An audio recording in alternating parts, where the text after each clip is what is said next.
La chasse à l'homme se poursuit en Judée-Samarie. L'armée israélienne est toujours déployée pour retrouver le ou les terroristes responsables de l'attaque à l'arme à feu sur la route 446, près de Brouchin, dans le nord de la Samarie.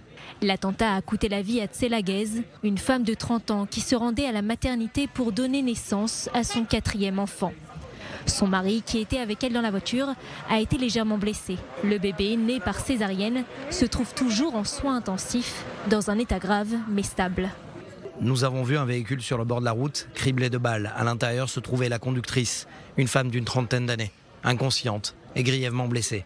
À côté d'elle, un homme également blessé mais pleinement conscient. Il tentait de lui prodiguer les premiers soins et d'arrêter les saignements. Nous avons évacué la femme dans un état critique, tout en pratiquant la réanimation cardio-pulmonaire. L'armée et le Shin Bet poursuivent la traque des terroristes et de nombreuses forces de sécurité encerclent les villages palestiniens de Brouchin et d'Adik. Des unités spéciales ont été déployées dans la zone. Selon le Shin Bet, il s'agissait d'une embuscade planifiée et non pas d'une fusillade depuis un véhicule qui passait.